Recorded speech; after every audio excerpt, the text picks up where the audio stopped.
My nerves have got me this morning. Good morning. For those of you who do not know me, my name is Peyton Miller, and I'm the student director here at Faith. So a few months ago, Scott and Al were talking after a Bible study about preaching and helping a church that was in search of a minister. So they looked at me and said, "Do you want to preach?" I laughed, walked away, and didn't think anything about it. Then about 2 weeks later, Scott sent me a text saying, "You are doing graduation Sunday, not asking for me to do graduation Sunday." So, here I am. So as I was writing my message, I had no idea what to write, no clue. So I just thought, why don't I flash back to high school? Because in high school, I didn't know what I wanted to do, and clearly what I went to school for after high school is not what I'm doing today. So, flashback to my senior year of high school. I was ready to go off to college. I applied to Jacksonville State and to Reinhardt and so many different schools and got into all of them. Made a decision not to go to school. So I took a year off. And during that year, I met Matthew, which we're getting married this October. Yay. So during that year, COVID came. COVID came and locked us down in a house for 2.5 years. So I started online school at Chattahoochee Tech for medical assisting. The struggle was real, but I'm glad I did online school because then I didn't get lost on campus. So that was always a plus. So during that time, I started working at First Presbyterian Church as a preschool teacher. Then I was like, oh, I could be a teacher, but not. It cut out. Oh, there it goes. But, teaching wasn't, I loved it, loved the kids, but being a single teacher was just not it. So one summer, I came and helped Christy Dunn here at Vacation Bible School, volunteering. And during the last week, she had asked if I would be interested in being a children's/youth intern here at Faith. And I was like, yeah, why not? I would love to get back into the church and work with the kids. So while interning, we hired Jay as the youth director. So I worked with Jay a lot. He's a great guy. And we went and visited the assisted living place down the street called Tiger Lily. So during that time, one time we delivered roses because we had plenty of leftover roses after Valentine's Day. So we delivered roses down there. And then in the springtime came, we played Easter games with them. The Easter games we used during Springfest, we brought them and played with the old people down the street. They loved it. So that night, Peyton Dunn, who was the RCC at Tiger Lily, sent me a message after we had left with a picture of me with a resident, and we were just having a great time playing a little beanbag toss game. Wasn't that big of a game, but we were having a blast. And under the picture was a link to fill out an application for their activities director position. So I filled it out. The next day, got a call, went to an interview, loved it, and was like, okay, this is what I'm going to do. So I worked both Tiger Lily and finished the preschool job, and then in May I went full-time. So let me tell y'all something. The old people loved chair yoga. I don't know if y'all have done chair yoga. Just YouTube it. It is the best exercise anybody could do. We did it every day. So Tiger Lily ended up closing back in end of July, beginning of August. I got the news when I was on vacation, and Peyton had called me and was crying, and I was like, oh my goodness, one of our favorite residents had passed away while I was gone, and I'm not going to see them again, because you build a relationship with them. And she told me that they were closing, and so I went back to the drawing board. So I came home from vacation, was trying to find a job, went to, I don't know how many interviews I did, but at every single place, there was a red flag. One place wanted me to start the day I walked in, and I didn't even have like a set-up interview. I just walked in and asked if they were hiring. They didn't have an office for me. They didn't have a computer for me. They didn't have anything, but they just needed me. And I was like, I don't know, you little pushy. So then I went to another place, and they were trying to take my Sundays away. And then I thought about leaving the youth kids, and I was like, I can't do that. Even just as the intern, I couldn't leave these kids. So I gave up. I stopped the job hunt. I was like, I'll look later. Something will come in my way. I'll just wait. Because at that time, August was a big change in my family. My brother was moving to college. My sister had moved to Mobile, Alabama. My cousin was going off to school. Big changes. So I remember this day clear, I think it was a Tuesday, I don't know, but I remember all the details.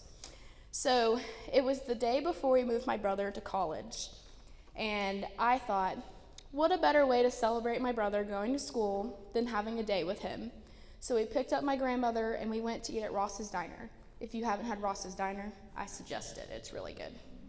So we had Ross's Diner, and then we had to get a few more things at Target. So I was just, killing time in Target, looking through the clearance racks at clothes, like I need any more of those. And my phone rang. So I'm not the one to answer a phone for an unknown number, but it was a local number. So I was like, maybe it's someone calling me back about a job. So I answered it, said hello about 3 times, didn't hear anybody, so I hung up. Immediately, the second I hit the end button, the call came through again. I was like, man, this person really wants to talk to me. So the person on the phone, his name was Kevin Labello. And those of you who know Kevin, he was the pastor at Sam Jones Methodist. He is now at Trinity by the River out in Rome.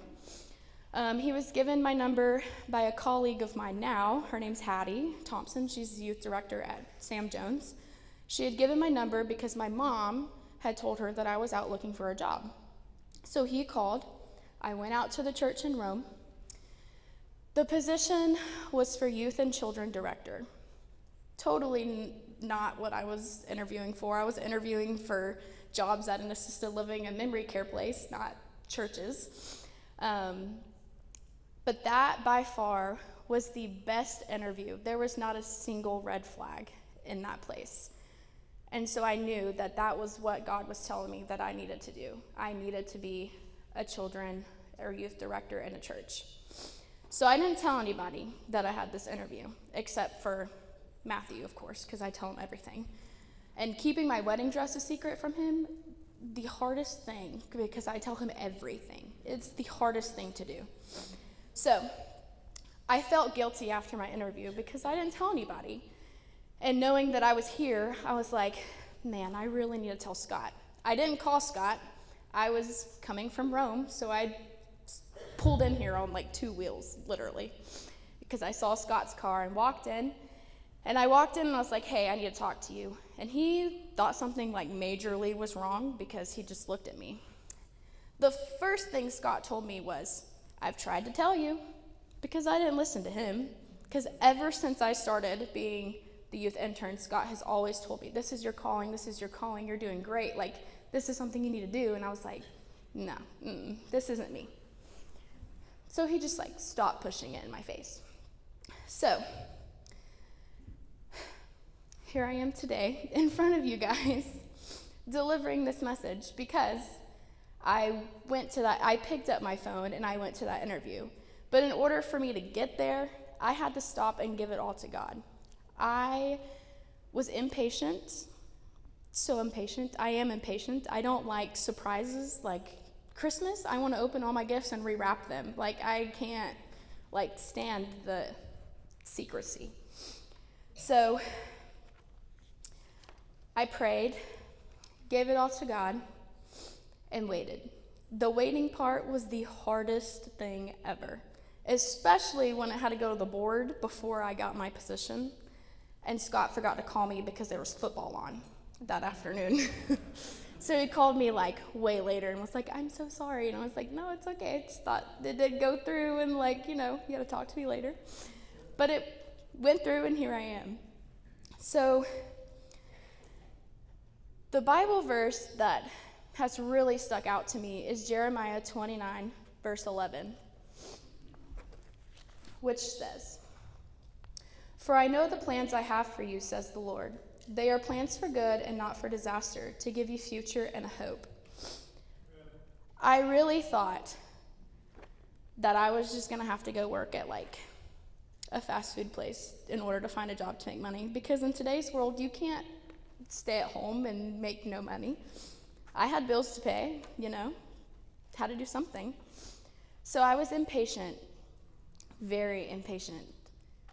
But it's so rewarding to get to do what I am doing today, to make disciples through these kids and youth, and from nursery to seniors in high school.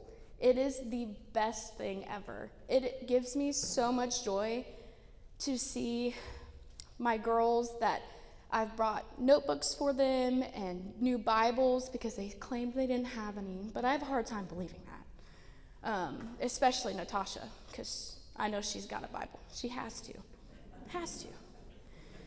So from them using Bibles and taking notes and being here for every single thing that we do, we can have 2 kids on a Wednesday night, but they want to be there. And that makes me so happy because they want to learn, and I get to teach them that learning. So, with that being said, Jenna, don't worry. Hold on, I lost my place. So, even though you know what you want to do for nursing, there will be bumps in your road, and that's okay, because there are plenty of bumps in my road. But I'm here, but I prayed and I listened to what God had planned for me, and I just hope you do the same, because you're an amazing young lady, and I can see God through you. You're an amazing person. So, that's all I got.